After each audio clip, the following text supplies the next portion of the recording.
Whether that's done through the leadership of the two committees or occasional joint meetings or some kind of liaison relationship, I think the two committees will have to figure out jointly.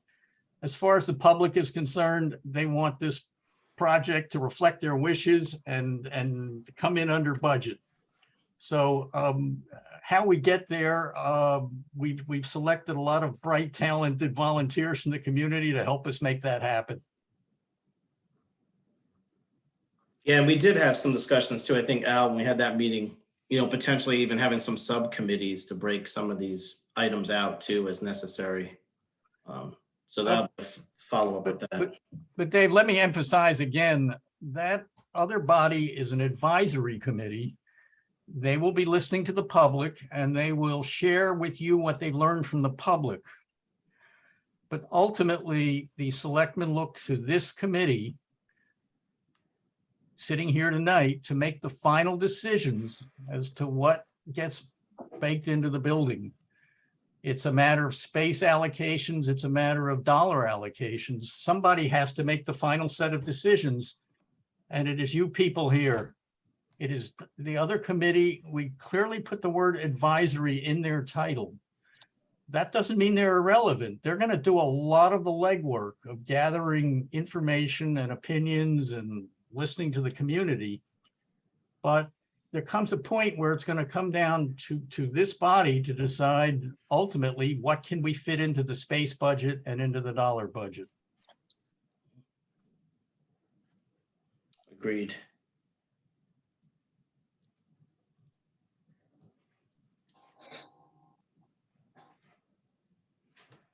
All right, any other comments from anybody? We're good. We ready to jump into, well, our next agenda item will be public comment. Jacqueline, do we still have a couple people on from the public? Oh, we got to do the meeting dates. Oh, sorry, totally skipped over that. Sorry. Thanks for keeping me in line. Yeah. Do you want me to bring up the revised schedule for Yes, everybody please. to look at? All right, hold on. Let me just share my screen.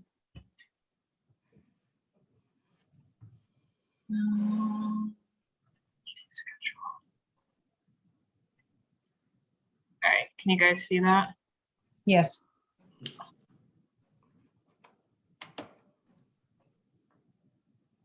Yep, looks good.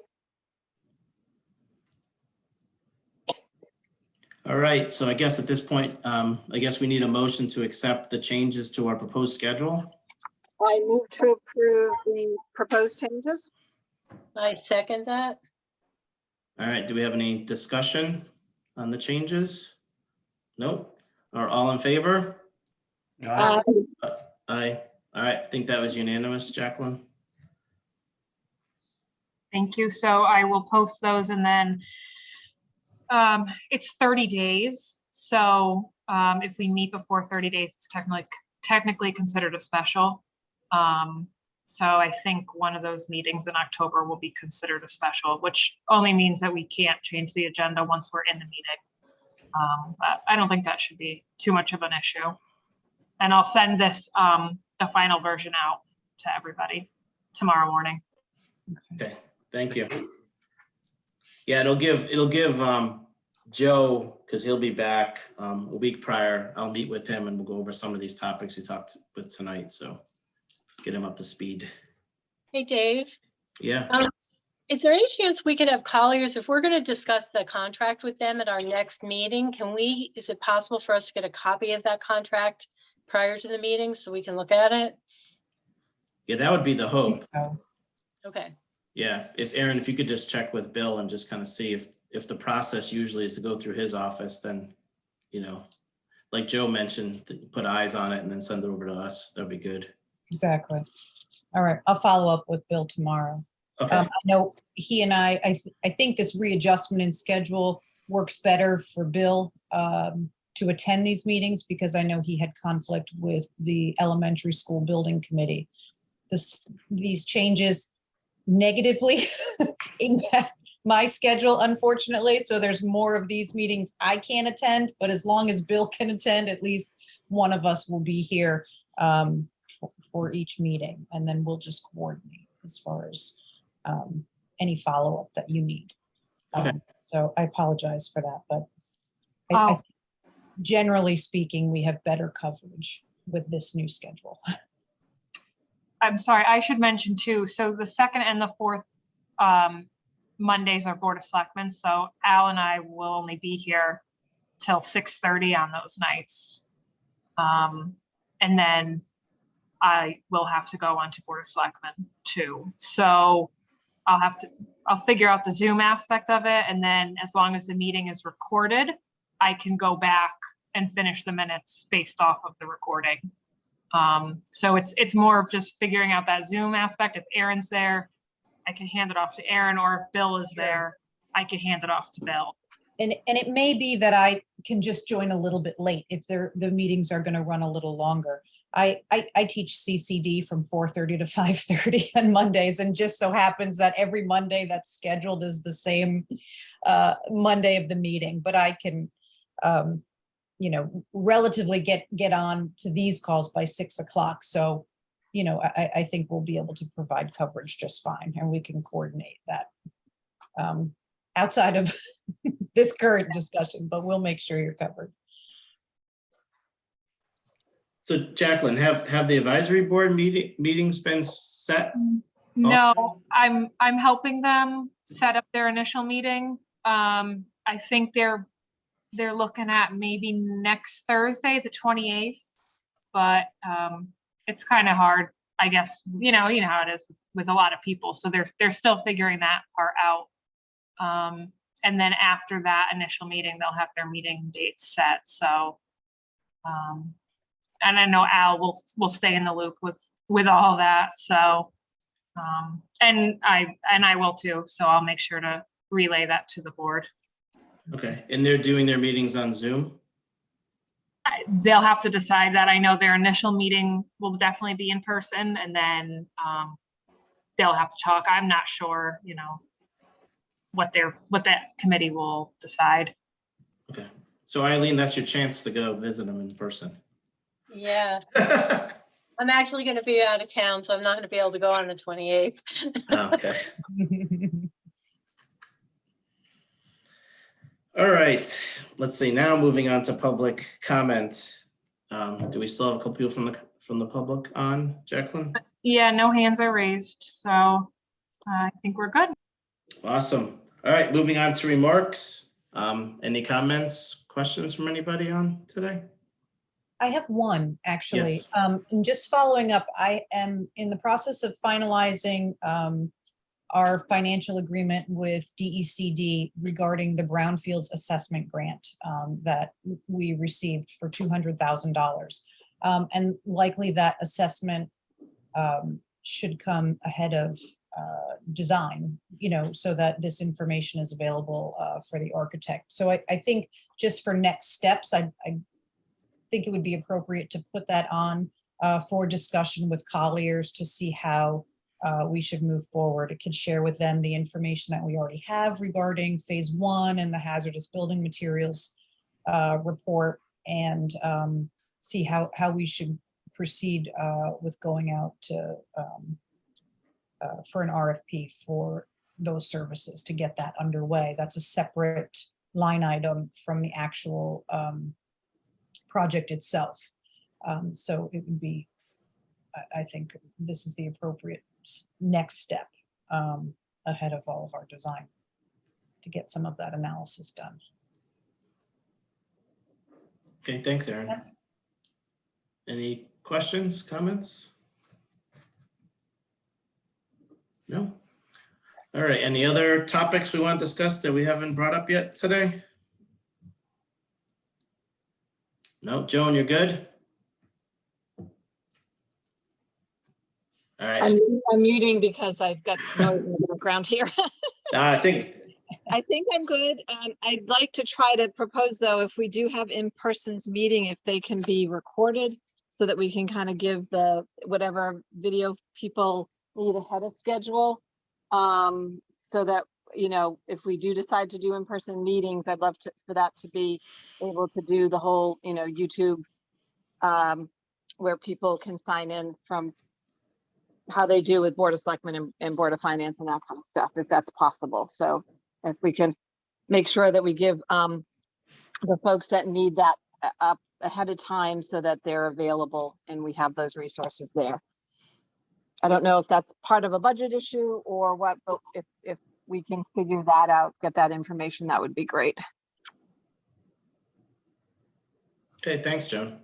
Yeah, Jacqueline, is there certain rooms at town campus that we have to use for that? Yeah, and to be honest, moving into the next few months, it's going to be a lot easier for me to be zooming in. So I think it would be more of a hybrid meeting, because if it's going to be recorded and live streamed, then it needs to be, the link needs to be available to the public through the agenda.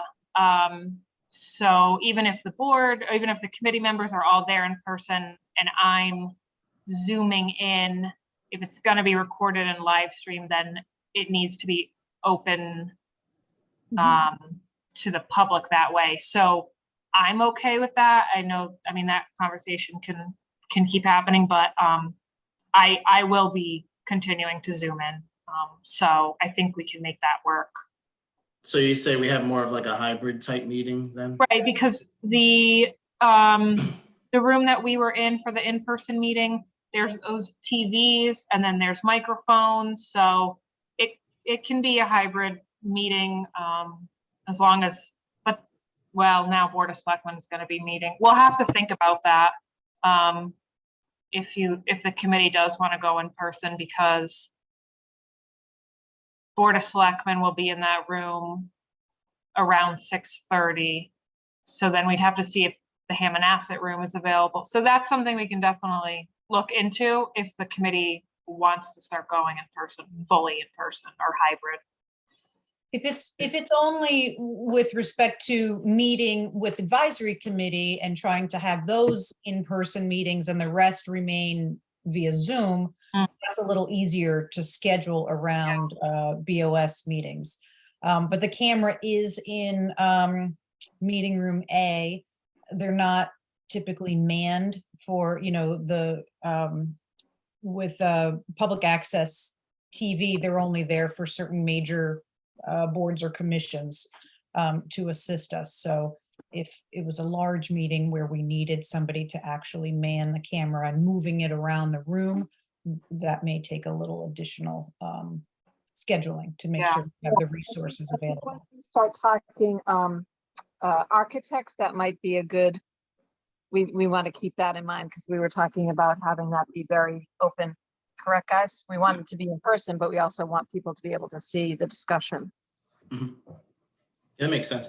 Jacqueline, is there a conference room phone in those rooms? Yes, right, Aaron? Yes, so we have hybrid ability to some extent in all of the conference rooms. Just not the camera. The largest, the meeting room A is the most appropriate place to have that. But we could just, I think, generally speaking, and now I know, I'm trying to think, the laws for remote expire at the end of the calendar year, if I'm correct. Yeah. And so that, once we get beyond December, which could be as far as receiving proposals from architects, we may have to reevaluate that anyways and move to an all in-person, or at least have that in-person capability, unless the legislative, there's some sort of legislative update that allows the Zoom to continue. Okay, because I was thinking is if you had a handful and everyone had their own, laptop, they could use their own camera and then talk through the conference room phone. Does that work? I don't even know if that's I don't know. okay. I'd have to coordinate. Because at least you wouldn't have people talking over each other, for the people that are in person, but we can work through it. Yeah, we should. Yeah, we can get some ideas and come back. Yeah. Okay.